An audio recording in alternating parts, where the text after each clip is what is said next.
નમસ્કાર, આપનું હાર્દિક સ્વાગત છે એજ્યુકેશન ગુજરાત ચેનલમાં. આજે આપણે ધોરણ 6ના વિજ્ઞાન વિષયનો 8મો પાઠ પ્રકાશ, પડછાયો અને પરાવર્તન આ પાઠના સ્વાધ્યાયપોથીનું સંપૂર્ણ સોલ્યુશન વિડીયો માધ્યમ શીખવાનું. ચેનલ પર નવા આવ્યો ચેનલ સબસ્ક્રાઈબ કરો, વિડીયો લાઈક શકે છે.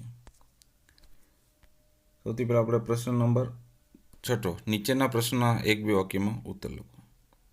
પહેલો પ્રશ્ન, સ્વયં પ્રકાશિત ન હોય તેવી વસ્તુઓને આપણે કઈ રીતે જોઈ શકીએ છીએ? તેનો જવાબ છે સ્વયં પ્રકાશિત ન હોય તેવી વસ્તુને જ્યારે આપણે પ્રકાશિત પદાર્થ જેવા કે સૂર્ય, ટોર્ચ કે વીજળીના બલ્બમાંથી નીકળતા પ્રકાશ આવા પદાર્થ પર પડીને આપણી આંખ સુધી પહોંચે ત્યારે આપણે તેને જોઈ શકીએ છીએ. બીજો પ્રશ્ન, પારદર્શક પદાર્થ એટલે શું? તેના 2 ઉદાહરણ આપો. તેનો જવાબ છે પદાર્થમાંથી પ્રકાશ સંપૂર્ણપણે પસાર થઈ શકે છે, તેને જ પારદર્શક પદાર્થની આરપાર બીજી વસ્તુ જોઈ શકાય છે. એના ઉદાહરણ છે હવા, પાણી ને કાચ. ત્રીજો પ્રશ્ન, અપારદર્શક પદાર્થના 5 ઉદાહરણ આપો. તો દિવાલ, પૂઠું, લોખંડ, કાગળ વગેરે અપારદર્શક પદાર્થ છે. પ્રશ્ન નંબર 4, પ્રકાશ ક્યારે અવરોધાય છે? તો જવાબ છે પ્રકાશના માર્ગમાં કોઈ અપારદર્શક વસ્તુ આવે છે ત્યારે પ્રકાશ ત્યાંથી આગળ જતો અવરોધાય છે. 5મો પ્રશ્ન, તમને એક પારદર્શક કાચની તકતી આપવામાં આવે છે, તેને પારભાષક બનાવવા માટે કોઈ પણ 2 રસ્તા સૂચવો. તો જવાબ છે તેના પર પેલું છે તેના પર ગ્રીસ કે તેલ કે ઘી લગાવી અથવા તેના પર બટર પેપર ચોંટાડવાથી પણ. બીજું, કોઈ પણ ઘર્ષક સામગ્રી દ્વારા કાચની સપાટીને ઘસવાથી.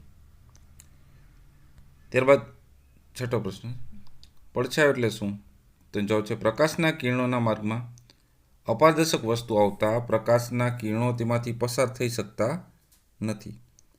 આથી વસ્તુની બીજી બાજુએ અપ્રકાશિત વિસ્તાર રચાય છે, જેને પડછાયો કહે છે. 7મો પ્રશ્ન, પડછાયો મેળવવા માટે આપણને શાની જરૂર પડે છે? તેનો જવાબ છે પડછાયો મેળવવા માટે 1 પ્રકાશ, બીજું અપારદર્શક પદાર્થ, ત્રીજું પડદો, આ 3ની જરૂર પડે છે. 8મો પ્રશ્ન, પડછાયાના કારણે બનતી મહત્વની ખગોળીય ઘટના જણાવો. તેનો જવાબ છે પડછાયાને કારણે સૂર્યગ્રહણ અને ચંદ્રગ્રહણ જેવી ખગોળીય ઘટનાઓ બને છે, જે સૂર્ય, પૃથ્વી અને ચંદ્રના પડછાયાના કારણે થાય છે. પ્રશ્ન નંબર 9, પિનહોલ કેમેરા કયા સિદ્ધાંત પર કાર્ય કરે છે? તેનો જવાબ છે પ્રકાશ સીધી રેખામાં ગતિ કરે છે. આ સિદ્ધાંત પર પિનહોલ કેમેરો કાર્ય કરે છે. 10મો પ્રશ્ન, પિનહોલ કેમેરા શું છે? તેનો જવાબ છે પિનહોલ કેમેરા એક સાદો કેમેરો છે, જેને એક બોક્સમાં લેન્સના ઉપયોગ વગર બનાવવામાં આવે છે. તેના કાર્યનો સિદ્ધાંત પ્રકાશ સીધી રેખામાં ગતિ કરે છે. પિનહોલ કેમેરાની એક બાજુએ નાનું છિદ્ર હોય છે, જેની મદદથી તે બહારના સ્થળનું ઉલટું પ્રતિબિંબ રચે છે.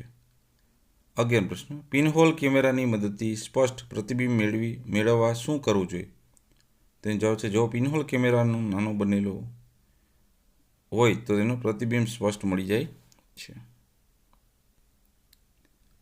પ્રશ્ન 12મો, પ્રકાશનું પરાવર્તન એટલે શું? તેનો જવાબ છે કોઈ સપાટી પર પ્રકાશનું કિરણ આપાત થઈ એટલે કે અથડાઈને પાછા ફરવાની ઘટનાને પ્રકાશનું પરાવર્તન કહેવાય છે. 13મો પ્રશ્ન, પ્રકાશની દિશા શાના વડે બદલી શકાય છે? તેનો જવાબ છે પ્રકાશના માર્ગમાં કોઈ અપારદર્શક વસ્તુ આવે ત્યારે પ્રકાશ ત્યાંથી આગળ જતો અવરોધાય છે અને એ રીતના દિશા બદલી શકાય છે. 7મો પ્રશ્ન, વ્યાખ્યા આપો. તેનો જવાબ છે પ્રકાશિત પદાર્થ કે જે પદાર્થ પ્રકાશ ઉત્પન્ન કરે છે તે પ્રકાશિત પદાર્થ કહે છે. દાખલા તરીકે સૂર્ય, તારા, મીણબત્તી, આગિયા, ટોર્ચ, ફાનસ ને ટ્યુબલાઇટ.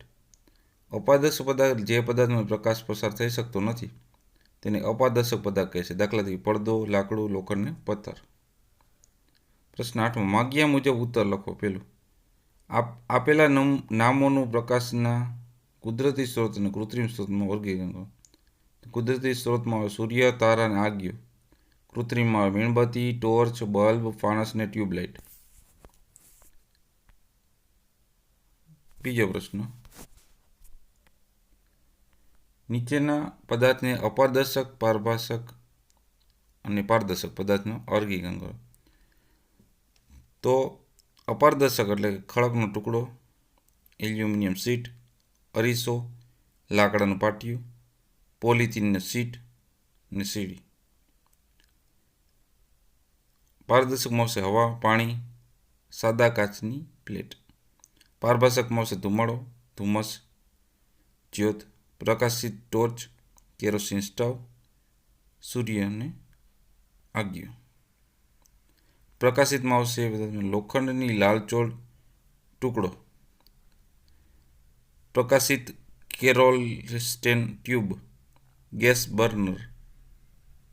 અપ્રકાશિતમાં આવશે છત્રી, દિવાલ, carbon paper, cardboard, cellophane paper, તારનું ગૂંચળું, ચંદ્ર. ત્રીજો પ્રશ્ન, નીચેના બોક્સને યોગ્ય ક્રમમાં ગોઠવીને અપારદર્શક પદાર્થ સમજી શકાય. તો અપારદર્શક પદાર્થોનો પડછાયો બનાવે છે. નવમો પ્રશ્ન, નીચેના દરેક પ્રશ્નના જવાબ માટે આપેલા વિકલ્પમાંથી સાચો વિકલ્પ પસંદ કરો. પહેલું, નીચેનામાંથી પારભાષક પદાર્થ કયો છે? તો છે દિયો કાચ. બીજું, જે પ્રકાશ પદાર્થને જરાય પસાર થવા દેતો નથી તે પદાર્થને શું કહે છે? અપારદર્શક. ત્રીજું, નીચેનામાંથી પારદર્શક પદાર્થ કયો છે? તો કાચ. ચોથું, નીચેના પૈકી કયો સ્વયં પ્રકાશિત છે? તો સૂર્ય. પાંચમું, પડછાયો રચવાની અનિવાર્ય શરત એટલે નીચેના પૈકી કઈ વસ્તુની હાજરી? તો એ છે પ્રકાશ, અપારદર્શક પદાર્થ અને પડદો, એટલે કે આપેલ તમામ. છઠ્ઠો પ્રશ્ન, નીચેના પૈકી શાની જરૂર પડછાયો મેળવવા પડતી નથી? સૂર્યની. સાતમું, નીચેનામાંથી શાનો પડછાયો મેળવી શકાશે? તો કે લાકડાનો. પ્રશ્ન નંબર 8મો, સૂર્યપ્રકાશમાં લાલ ગુલાબનો પડછાયો કયા રંગનો દેખાશે? તો કે કાળો. પ્રશ્ન નંબર 9, 4 વિદ્યાર્થીઓને ABCD અલગ અલગ આકારની પાઇપ મીણબત્તીની જોવાનો પ્રયત્ન આકૃતિમાં દર્શાવ્યા મુજબ કરી રહ્યા છે. તો કયા વિદ્યાર્થીને મીણબત્તી દેખાશે? તો છે ડી ઓપ્શનમાં, ડી આકાર છે. પ્રશ્ન નંબર 10, યોગ્ય શબ્દો વડે ખાલી જગ્યા પૂરો. પેલું, પ્રકાશ કે જે પદાર્થમાં સરળતાથી પસાર થઈ શકે એવા પદાર્થને ખાલી જગ્યા કહે છે. તો એ છે પારદર્શક પદાર્થ. બીજું, વાદળ એ ખાલી જગ્યા પદાર્થ છે. તો એ છે પારભાષક. ત્રીજું, પ્રકાશના માર્ગમાં કોઈ અપારદર્શક વસ્તુ મૂકવામાં આવે તો તે ખાલી જગ્યા રચાય છે, પડછાયો. ચોથું, ખાલી જગ્યા પદાર્થનો પડછાયો પડી શકે નહીં, તો પારદર્શક. પાંચમું, પિનહોલ કેમેરા વડે ખાલી જગ્યા પ્રકારનું પ્રતિબિંબ મળે છે, તો ઉલટા. છઠ્ઠું, પિનહોલ કેમેરામાંથી સૂર્યનું પ્રતિબિંબ ખાલી જગ્યા મળે છે, તો ઉલટું. સાતમું, પ્રકાશ ખાલી જગ્યા ગતિ કરે છે, તો સુરેખ. આઠમું, પ્રકાશના કિરણો અરીસા પર પડતા પાછા ફેંકાય છે, આ પ્રક્રિયાને ખાલી જગ્યા કહે છે, પ્રકાશનું પરાવર્તન. પ્રશ્ન નંબર 11, નીચેના આપેલા વિધાન ખરા કે ખોટા છે તે નિશાની કરીને જણાવો. પહેલું, પ્રકાશ વિના વસ્તુઓ જોઈ શકાતી નથી, વિધાન સાચું છે. બીજું, પડછાયો હંમેશા પડદા પર રચાય છે, વિધાન સાચું છે. ત્રીજું, પડછાયાની ઘટનામાં ઇમારત પડદા તરીકે પણ વર્તે છે, વિધાન સાચું છે. ચોથું, એક પારદર્શક કાચ પર પ્રકાશ પાડતા તેનો પડછાયો મેળવી શકાય, વિધાન ખોટું છે. પાંચમું, સૂર્યના પ્રકાશમાં રાખેલ વસ્તુનો પડછાયો આખા દિવસ દરમિયાન એક સમાન જ મળે છે, વિધાન ખોટું. છઠ્ઠું, વસ્તુનો પડછાયો વસ્તુના આકાર અંગે સ્પષ્ટ ખ્યાલ આપે છે, વિધાન ખોટું છે. સાતમું વિધાન, પિનહોલ કેમેરામાં લેન્સ વપરાય છે, વિધાન ખોટું છે. આઠમું, વસ્તુનો રંગ અને પિનહોલ કેમેરા વડે રચાતા વસ્તુના પ્રતિબિંબનો રંગ બંને સમાન હોય છે, વિધાન સાચું. નવમું, પિનહોલ કેમેરા વડે સરકતી મીણબત્તીનું પ્રતિબિંબ ચત્તું દેખાય, વિધાન ખોટું છે.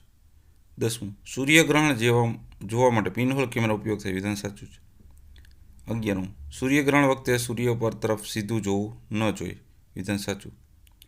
12મું, અરીસા વડે પ્રકાશનું પરાવર્તન થઈ શકે, વિધાન સાચું. 13મું, અરીસામાં પરાવર્તનની સ્પષ્ટ પ્રતિબિંબ મળે છે, વિધાન સાચું છે.